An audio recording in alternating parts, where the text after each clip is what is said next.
Welcome back, and today I'm gonna talk about my Harris versus DeSantis summer predictions. So let's start. And there we go. So first of all, there's something that sticks out like a sore thumb. So for Texas, I really do think that in this noteworthy scenario with DeSantis and Kamala Harris, due to the unpopularity and DeSantis having better Sunbelt appeal compared to someone like Donald Trump, I see Texas barely going as a safe state for Ron DeSantis. It would be, bear in mind that my margins are 12 plus equals safe, so I see DeSantis winning here by 12%, which is only a 7% swing from 2020, so it's not that unthinkable in this scenario due to the poor economy.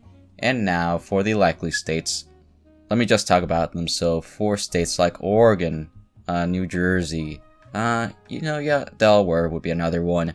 And those states I was talking about, Oregon would barely drop to around like 11.5%. New Jersey, if we go back to like 2016, or let's go to 2016, and so you can see Delaware would probably drop below 12% without Biden on the ticket. I do believe so. And I think that maybe DeSantis, because he is Italian American, could slightly help in this state, but just barely, and it's really more of the lower turnout that makes this state go by a likely margin.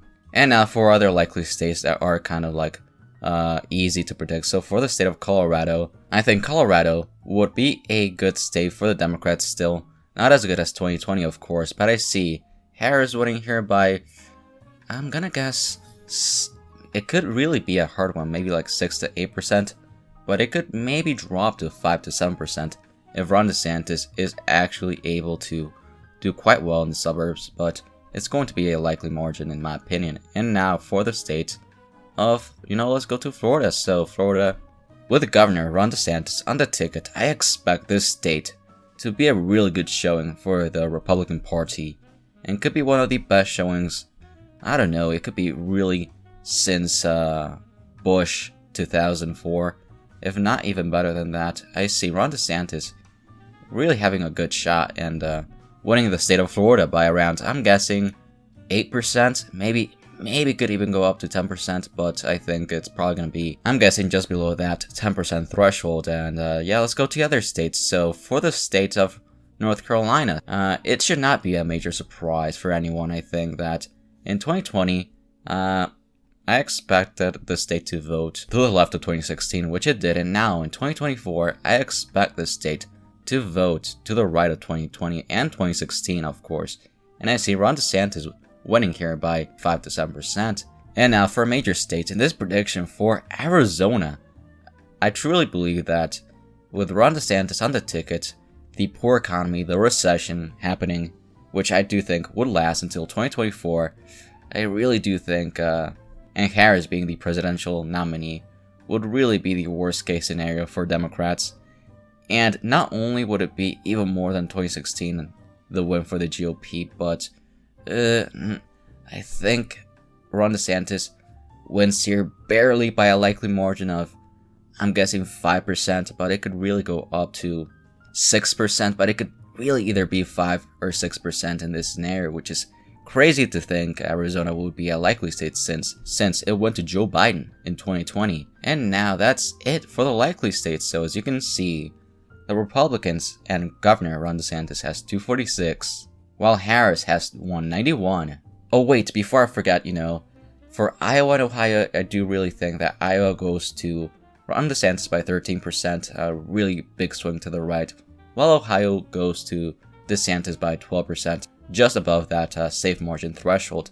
And now for the lean states, since we already covered the safe states and the likely states, so for the first lean state, for the state of Wisconsin. For the state of Wisconsin, it would swing hard to the right in 2024, and, with Harris on the ticket, not only being on the ticket, but being the head of the ticket, she would not do well in the Rust Belt, I believe so.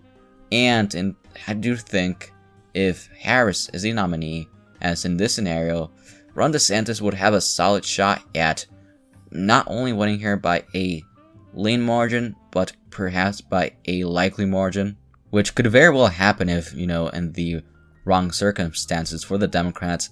I will still have this state as a lean margin, even though it could really be a likely state if Governor Ron DeSantis does well enough in the suburbs and the white working class vote. And I see Ron DeSantis winning here by 3 to 5%, if not more.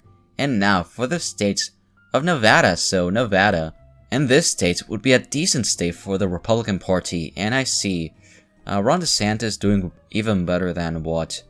Not as good as Bush 2000, even though it really could be under these circumstances a similar margin to what Bush got in 2000 and 2004.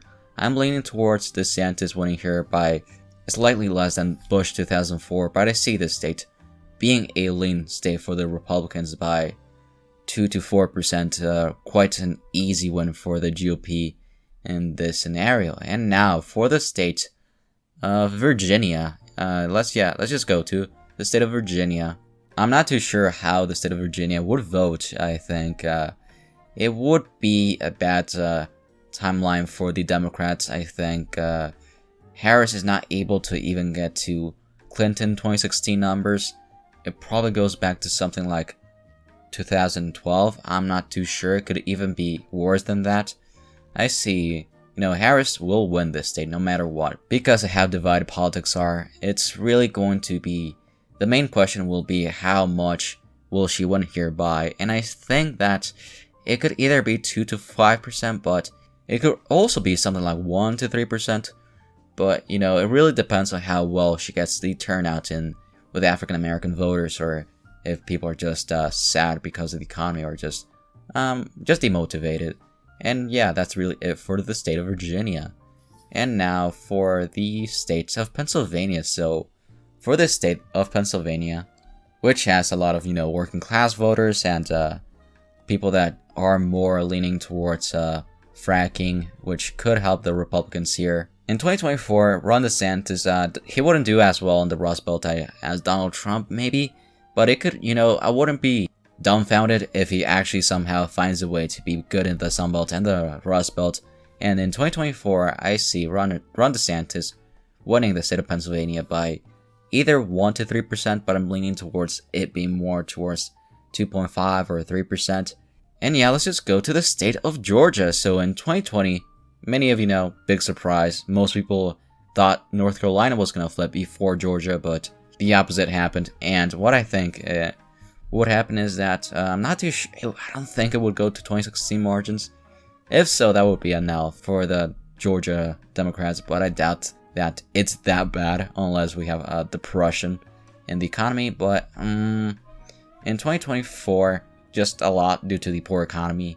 A lot of these states really just don't get the turnout that they got with Biden in 2020 and his coalition.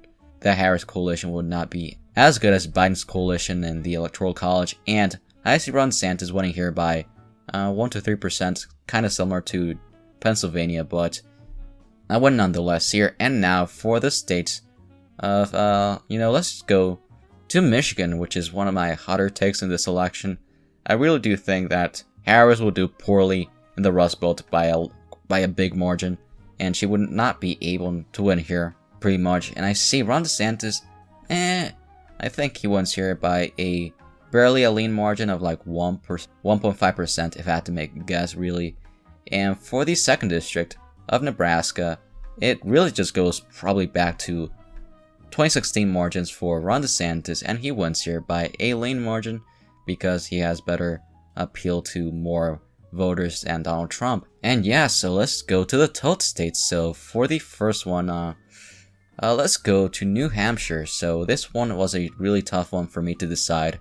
I really think that it could very well be a lean state for Ron DeSantis, which is weird because that would be at least around a 9% swing to the right, which would be really New Hampshire, another New Hampshire moment. And if I had to guess, I think Ron DeSantis would win here, and I believe Ron DeSantis would barely miss out on this state being a lean in the lean category, and he wins here by a high tilt R of 0.75%. And for the neighboring district of Maine at large, I'm not too sure who would win in the end. I think if Ron DeSantis is able to outperform my expectations in New Hampshire, then he could probably win Maine at large in this environment. But at the moment, I have Kamala Harris winning here by a tilt margin, same margin as New Hampshire of 0.75%. And now for the closest states in my opinion in this scenario. And let's go in order. So for the state of Minnesota, I am leaning towards Ron DeSantis not doing as good in some certain aspects in the Rust Belt.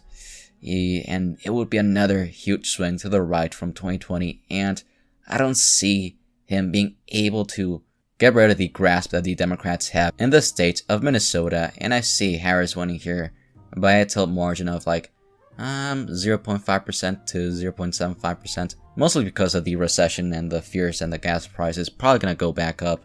And now for the state of New Mexico. In my opinion, it's a true toss-up.